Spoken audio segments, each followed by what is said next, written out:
So hello creators, na leo nipo kwa jambo moja tu. Kwanza kabisa, kwa wale ambao wanatengeneza content tofauti, especially content za video, na anatengeneza content akiwa ipo field areas au yeye ana PC kabisa, lakini anataka atengeneze content zake ambazo atakuwa na post na mambo mengine akaendeleza kwa ni social media manager au a personal content creator. Hii inakufaa sana. Ni tunaenda kuangalia software ya CapCut kwa upande wa simu, lakini pia laptop, namna gani ya kuitumia kwa ajili ya kuhakikisha basi unaweza kufanya simple and hard work sometime ukiwa na simu yako, ukiwa na PC yako, kwa wale ambao hawawezi kutumia Premiere Pro. Tuangalie application ikoje, na kwa utaratibu tuangalie baadhi ya tools ambazo kwa part 1 leo hii tutaishia kwenye baadhi ya tools ili mradi uweze kuanza kuedit content zako wewe mwenyewe.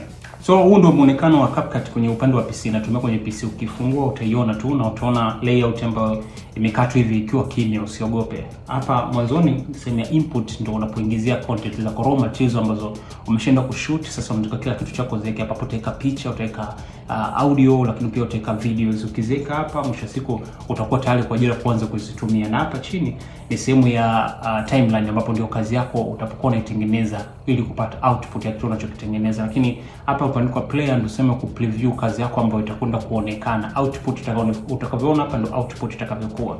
Na ku drag ku import materials, utabonyeza pale kwenye import au uta drag. Utachukua kazi mfano hii, uchukua wimbo hapa.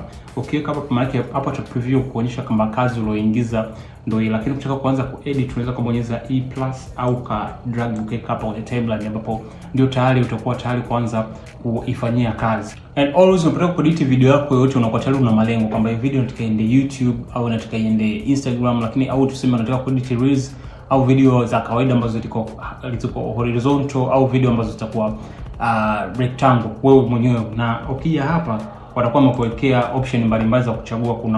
Kuna custom, lakini pia kuna original. Marketing itaenda kutokana na video ulivyoiweka original. Custom itaenda kuingiza namba ambazo kwa 16 kwa ratio ya 9, maana hizi ni video ambazo utaenda kuziplay. Mara nyingi zinakaa horizontal, nyingi mara nyingi tunaweka YouTube, lakini kwa documentary na vitu vingine tunaweka muda mwingine pia Instagram na kwenye platform nyingine zinaenda pia, lakini ninafanya zaidi kazi YouTube. Na kwa upande hii hapa ni format niseme ya muda kidogo ambapo pia ilitumika Instagram.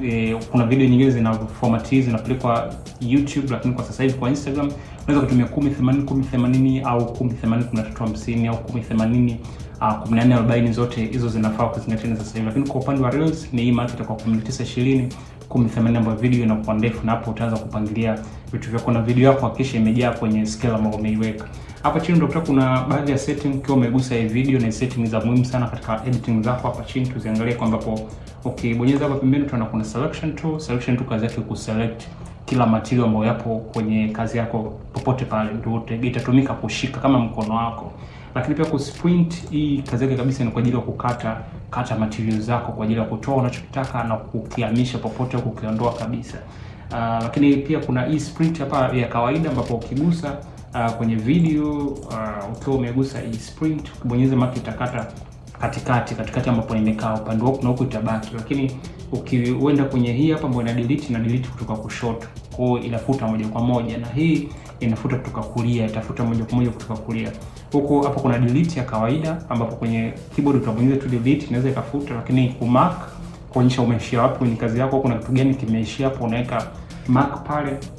Hapo ta crop kazi yako, material yako unataka ku crop, kuna baadhi ya vitu unataka ku crop hapa. Lakini hapa kuna ku freeze, ku pause pictures igande au video igande, au kufanya revise, kufanya mirror igeuke, lakini paka ku rotate videos zikarotate na vitu vingine kama hivyo. Hapo kuna kutoa background, hapa kuna ku adjust, lakini pia na vitu vingine ku stabilize kama umeshoot video ikatikisika.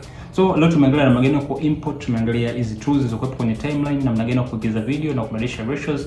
Next clip tutaenda kuangalia namna gani ya kutumia hizi tools zilizokuwa juu, template, filters, caption, na vitu vingine vya sticker effect, na kuangalia namna gani tunaenda kuzitumia mpaka kwenda kuedit video yetu ya kwanza.